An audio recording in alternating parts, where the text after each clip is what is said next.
seen by both players, and they have a throw which is worthy of the occasion. And obviously now looking to get the match back underway as soon as we can. Within the next 5 minutes. Thank you, Tommy. Yes. Well, good news. Good news. The play will resume in the next 5 minutes. Let's hope they can isolate the problem. It's so unfortunate, isn't it? And the crowd are sort of getting restless now, and it could be difficult for the players. Yeah, it could be really difficult, especially for Adrian Lewis, because, you know, to the crowd it looked like he was the one who started it, which is unfortunate because it's the same for both players. You know, when you've got a draft, you can't carry on really, because the darts fly through the air differently. You know, James throws a dart maybe a bit heavier and a little bit straighter than 80, where 80 kind of lobs his up, so the breeze will catch 80s and push it into the 5 more than what, say, James's would. I mean, it may have been a little bit up there with the Simon Whitlock and Andy Hamilton game, but the reason they may not have noticed it is because they throw a heavier dart and they throw it a lot harder. So obviously it was flown through the air a lot better. So it may have been there, but it wouldn't have affected their darts, so they wouldn't have said anything. Well, it's strange that it suddenly appeared, you know, day 14 of the tournament, and we haven't had the problem in any other day, and no one has complained about it on any other day. No, I mean, if it had been there before now, Dave, it would have been complained about, because as I said, you know, the darts are so light that the slightest breeze, I've had it myself when I was playing, you know, you get in a hotel that has air conditioning through the hall, and it does, it makes them, you know, sometimes my dart used to do this, and that was when I knew there was a breeze about, but AD is obviously saying it's coming to the left and coming in and pushing his dart into the 5. How do you regroup? I mean, what do you do now, particularly if you're Adrian Lewis? You're hearing this, Adrian Lewis is going to get sick again. The unfortunate thing is, it looked like he was causing the problem because James Wade was staying on stage, laughing and joking.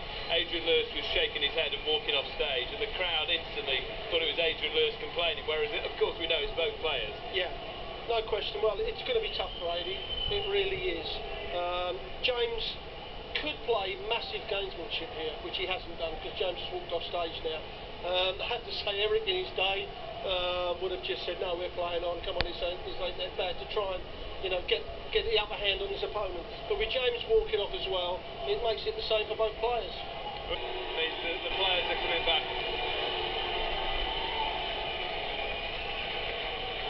Adie's really got to concentrate now and focus, because if he doesn't, the crowd gets on his back a little bit. I mean, if I was Adie, it's not a good position to be in, but if I was Adie, I'd walk out there, I'd clap at the crowd, bow to them, just try to get the crowd on my side, just to say, look, it weren't my fault, and you know, give me a hand to go and get on with it. Matt Porter, the PDC chief executive, has briefed the players. He's talking to Steve Brandon right now. Matt Porter, chief executive of PDC, what have the players just said to you? What have you just said to them? We've explained to both players that all the airflow mechanisms within the West Hall and the Great Hall here at Alexandra Palace are closed off. Every door is closed. Any air movement is natural and is generated by movement of people and by the temperature. It is very warm in here, especially for this time of year. Both players obviously want to put on the best display they can. This is the World Championship semi-final. They've got 2,500 fans here who expect a top quality game. Everybody watching at home the same as well. The players are disappointed that they feel they can't deliver that.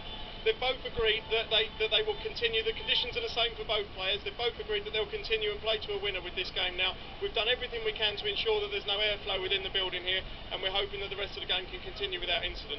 We'll let you, like us, get back to watching a great match. Thanks, Matt. Thanks. We have to feel that is a very sensible way forward, and literally, as we were saying, the heat of this crowd could be the cause of the problem. It may be, Dave. I don't think we'll ever find out exactly what it is now. I mean, if every bit of air conditioning is off and all the doors are shut, obviously it's going to get even hotter in there now, because if all the doors are shut, there's no airflow, cold air coming into the hall whatsoever. But it is a shame. It's happened.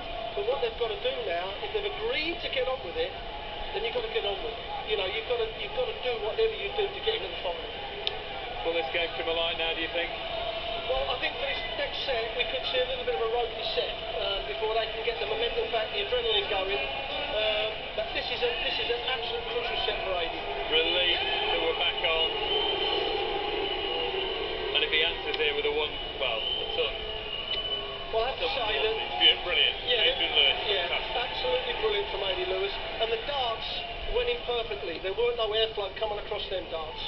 Let's head back to our commentators.